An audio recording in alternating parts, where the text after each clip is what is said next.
Hey guys, welcome back to another episode of THEMBI'S. Don't forget to like, don't forget to subscribe, don't forget to comment, and don't forget to follow me on Insta. Thanks guys, let's get right to it. So, this past weekend was the wedding of Somizi and Muhale, Mr. and Mr. Mhlongo Motaung, and then the other way around, Motaung Mhlongo, right? Yes, their wedding was absolutely amazing. I mean, the little bits of it that I saw, obviously, that we got access to via people, the guests' social media and via Somizi's page, it was just amazing, guys. It was a beautiful, beautiful traditional wedding. Now, like, I used to be Ms. Wedding lover, like obsessed with weddings, obsessed with dreaming up how weddings should look, etc. So this, for me, was like paradise. The guests looked amazing. Somizi and Mohale looked absolutely just so in love with each other, and it was really just the most amazing thing to see. And I was also very excited to see that both Bonang and Pearl Thusi were in attendance at the wedding. I was kind of unsure of how that would work.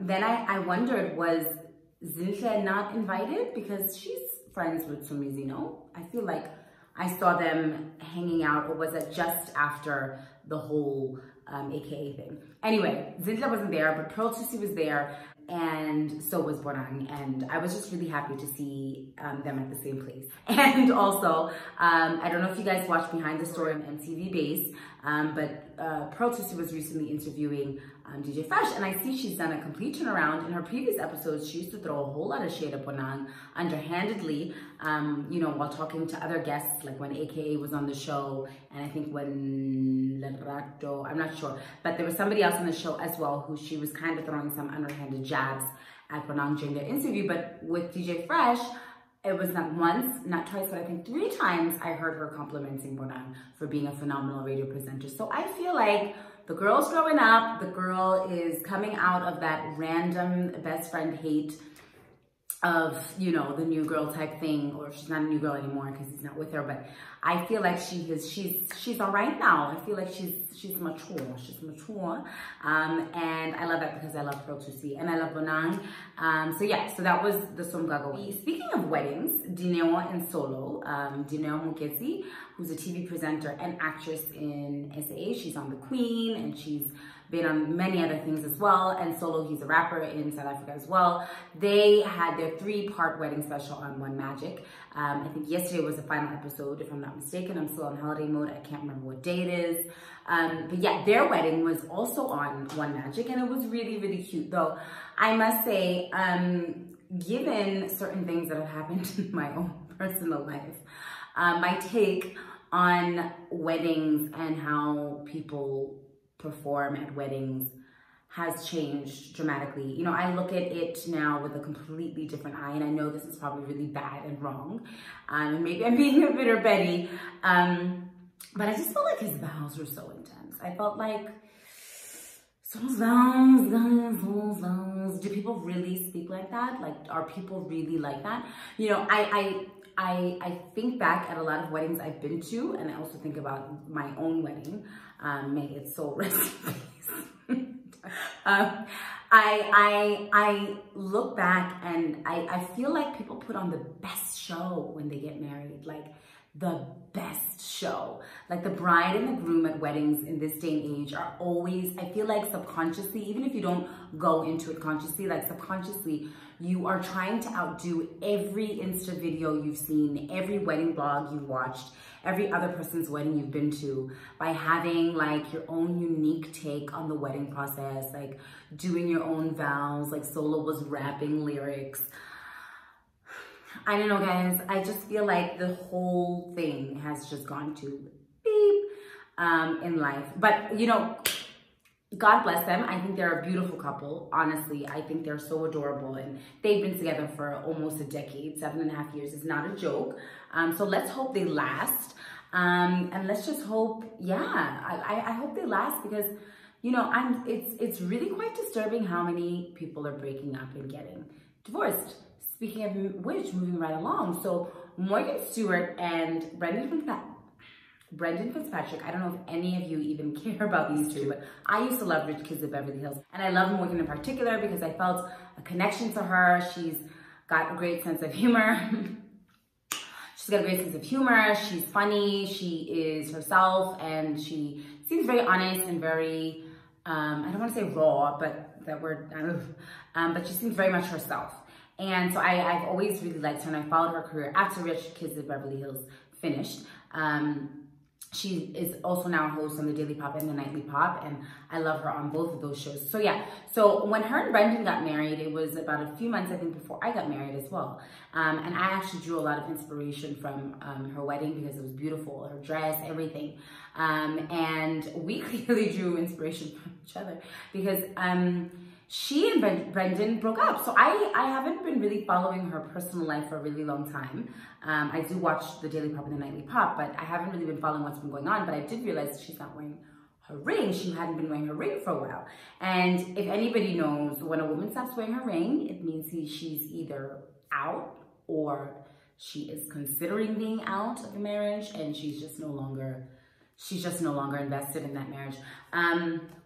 And so I noticed she wasn't wearing her ring, and so I decided to go, and she made a funny comment on Nightly Pop about dating, and I was like, so I went and I checked it out I Googled, and yeah, so they broke up, they filed for divorce, I think a few months ago, and, you know, it was amicable, and there were cheating rumors on Brendan's side, but she cleared that up in her statement saying that they didn't break up because of cheating, it was because of other things, and they are fairly young if you think about it. I think Megan is about 2 or 3 years younger than me, 32, 33, just 2 or 3, and Morgan is a few years younger than me, and I think Brendan is also, you know, he's in the same little 32, 33 folds, and they got married 2 years ago, and that's quite young for marriage, guys. I mean, looking back, yeah, that is fairly young for marriage, and you know, I've just realized how many people are just going through it, guys, and how many people are divorcing and breaking up after being with each other for a very long time. And it really got me thinking, because I was trying to understand what is going on. Like, why does it seem like it's a trend that people are ending their marriages locally and across the seas? And, and you know, it got me thinking, we live in a completely different time than our parents did. I mean, speaking for myself, my parents are both still married. They've been married for almost 50 years, probably 5-6 years short of 50 years. And I really admire their marriage. And I know a lot of great couples that are married. But I think in their generation, they did not have half as much pressure as we have. One, social media has, in my humble opinion, made everything extremely difficult. Whether you can be the strongest person in the world, you can say that, no, I don't compare myself. I know when I look at other couples, or I know when I look at other people's lives on social media, that you never know what the behind story is. But that, in my honest opinion, whether you like it or not, we are forced every single day through how easy it is to get access to other people's lives through the internet, through social media, that we're forced to subconsciously think and subconsciously continuously measure our lives against the next person's life. That's how I was saying, like, the weddings, for example, guys, like weddings, I feel like people are so, they go to social media, they go to your Pinterest, whatever, to get, you know, decor ideas and tips or whatever on their marriage, but you're sucking up so much more when you're doing that than just a table setting. You're sucking up how you want your wedding to look, how you want your groom to speak, what you want him to say, and how you want him to say it. And I myself have been through my own wedding. I have seen other people go through weddings, and I've seen how there's so much of doing what other people do in weddings that I think it spills over into the marriage as well. And that's where the problems sometimes start. I mean, I'm not saying that that's always the case. And I'm not saying that that's the reason why all marriages are going to the dogs of late. But I just feel like it has a lot to do with it. Our parents' generations and generations that came before us didn't really have to worry about that so much. They didn't really have to worry so much about, yes, you will always worry about outside influences like third parties, etc. But now I feel like more than ever, it's so intense because of how forced we are to see how other people live their lives, because we are always on social media. It's on our phones, in our faces, 24/7. It's insane. There's that, and then there's also the thing that I realized that I feel like nowadays, a lot of us people in our age group, you know, your 30s or 20s, whatever, see marriage as a means to an end. Like, it's because you want to have kids and you don't believe in having kids out of wedlock. That was totally me. You feel that you have to have kids, and you've always felt that you want a family setting. You want to do the opposite of what you experienced growing up. Maybe you grew up in a single parent home, so now you want to, you know, end that, you know, whatever generational curse or whatever you want to call it, and now you want to do the opposite, so you want to get married. You maybe don't want to cohabitate, you don't want to fight and sit, but I feel like at the end of the day, marriage has become a thing of, I want to achieve something, right? And so I'm gonna pick the best of the pickings. And if you really think about it, guys, that's so sad, because we're not forced to get married, especially women. We can vote without being a wife or somebody's partner.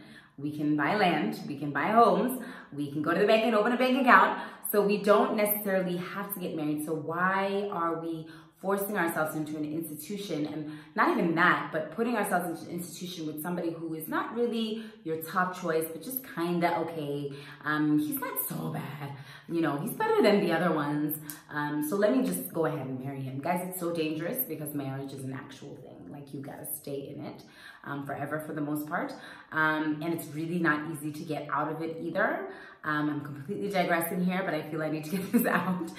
It's also not easy to get out of it. So why put yourself in a situation where you are dumbing down, you're settling literally and figuratively for somebody who's not particularly your number one choice, but they'll do. They're okay. At least they're not murderers. At least, you know, he ticks 5 out of 10 boxes.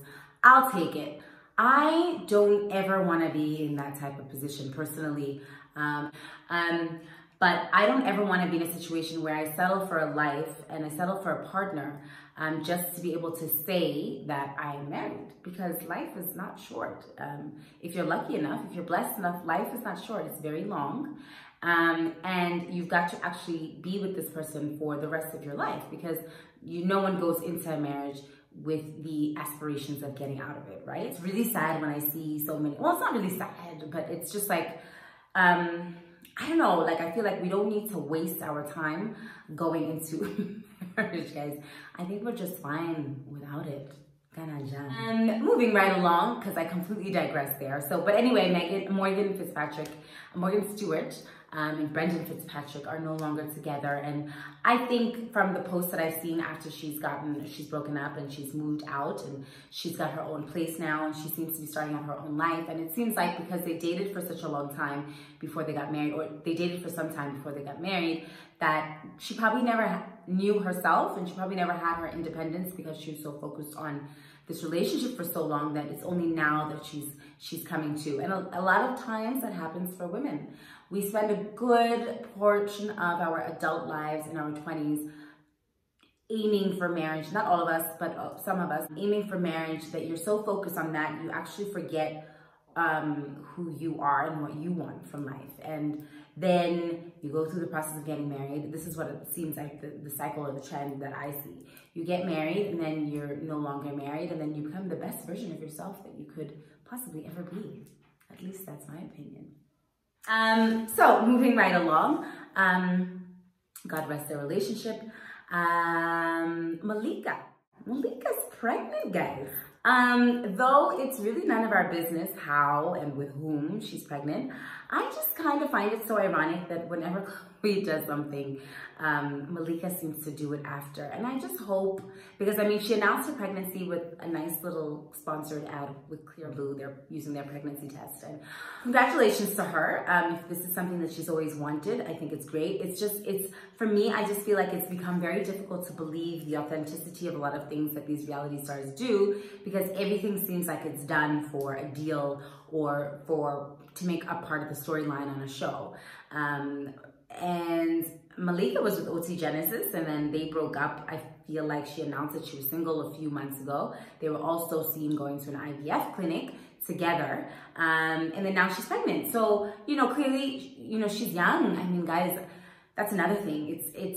It's not scary, but it's daunting to see such young women having to go through the process of IVF. But obviously she's going through that process. I think she obviously really does want a child. And for that, I say congratulations. You know, you just never know with these reality stars. You never know if these things are really genuine or people are really just trying to end that storyline, because there was really not more. She went on that terrible dating show where she was with the guy from, you know, Jersey Shore or whatever that show, Jersey Rules, whatever it's called, that shore, just that shore, that show on MTV. And I don't even know if that was real. So, you know, you never know. But congratulations to Malika, if this is what she really wants in her life, because she's gay. Adele, guys. So Adele is another woman who recently filed for divorce. She filed for divorce from her husband, soon to be ex-husband. I can't remember his name. It's Steven something, right? Last month. And apparently now she is dating Skepta. And I was like, okay, Adele. But you know, to be honest, I don't know if you guys remember that episode of Carpool Karaoke where she was rapping along to Nicki Minaj. There was a lot of this. There was a lot of hand movements. And I was like, Adele got a little hello from the other side in her. And now she's apparently dating Skepta, which is very interesting to me. But like I said, I feel like she's always had a little bit of ghetto in her. And so I think this is great. And also, I think this is another thing. I'm going back to this topic. Still clearly fresh for me. You find that societal pressures when you get married or when you're of an age where you should be getting married, right? Your 20s, your 30s, whatever. You end up with a person who is not probably your type because, like I said, you're just trying to get the job done. It's a means to an end, right? You end up marrying. You find, like, I look around the community in which I live in. A lot of women get married to safe people, if I can say. Like, it's guys that are not really their type, because you get to a stage in life where people kind of tell you that you should stop dating the bad boys. You know, you don't date a musician, date a good guy, date a guy with a stable job, a stable career, he went to a good school, you know, date that guy because he's safe, you know what I mean? And because a lot of us went through a whole lot of hell in our dating years with really crazy kind of guys, that we ended up saying, okay, let me go for the exact opposite, because now I want to settle down, literally and figuratively.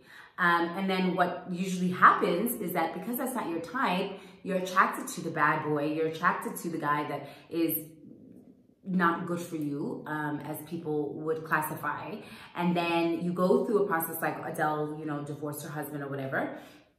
And then you end up with the guy that you've always really wanted to be with in the first place, but you thought you couldn't, because I feel like once you, like I was saying, once you get out of a marriage and because let me just tell you guys, divorce is not an easy thing emotionally. I was married for like 45 minutes, so I can't imagine, I have no kids. I can't imagine people who are married forever and who have kids and who have a lot of investments together getting out of a marriage. It must be extremely difficult if my situation was difficult. And it's not emotionally pleasing to go through that, right? But if you can go through it, if you are strong enough to go through it, if you're strong enough to, especially as a woman, to make the decision that you're not going to settle for anything other than being very happy and content in your life, I feel like you come out on the other side like with a cloak of just strength. You come out like with you're just another woman altogether. You have this, well, personally speaking, you have this confidence that you've never had before. You have this sentiment of not willing to settle for anything other than the best. You will not just take the average person who's trying to, not that I'm dating, but how I look at it and how I will see it as time moves on. I'm not gonna just take a guy who's just okay. No, guys, why? I am a goddess. I am that beep. And I feel like a lot of times women come out, if you're lucky enough, sometimes it doesn't go that way. I've seen it not go that way. And that's actually what I think deters a lot of women from making the difficult decision to choose their happiness over history. When you come out of it and you feel like, well, I'm fearless. Now I'm going to do what I want to do. Now I'm going to enjoy life the way I want to enjoy it, no matter what anybody thinks. Because if you're going to go through what is, in my opinion, a very embarrassing and somewhat humiliating process of having to get a divorce, because like I said, no one goes into a marriage with the hope of getting divorced, right? You planned that this person was going to be your forever, and then they end up not being your forever, right? It's not a nice feeling. So if you can go through that and come out on the other side, you really just, at this point in your life, you just know that you know what you want and you know what you don't want. And I feel like that is exactly why Adele is with Skepta, and I feel like that is exactly why Jeannie Mai is with Young Jeezy, because at this point, she went from a cowboy to a hood nigga, guys. She literally did a complete 360. I mean, old boy of Jeannie Mai used to wear cowboy boots and a cowboy hat, and he looked literally like 100% a potato masher. Like, there was no soul in him and had nothing to do with his race, just him as a person. And now she's with someone who is just literally with color, literally and figuratively. He seems to be so alive. I don't know if you guys caught her comment about their first date. They were together for 8 hours. He asked her questions. He was engaging. He was intelligent. Like that is what you need to have in life, guys. Like, that is what life is about. It is not about going out with a dinner napkin. It really, really, really isn't. And I think sometimes, unfortunately in life for women, because we are socialized and we are raised to be a certain way, that we're not selfish enough. We're not selfish enough in our choices, and we're not selfish enough in what brings us happiness. And I'm just very happy for Adele. I hope she's getting that hood love. Skepta is a grime rapper. I don't even know, maybe it's just a rumor and they're really not even dating, but I hope she is, and I cannot wait for that next album because it's going to be fire. And herein lies another episode of THEMBI'S. Thank you guys so much for watching. Thank you for continuing to follow, and I will see you guys very soon.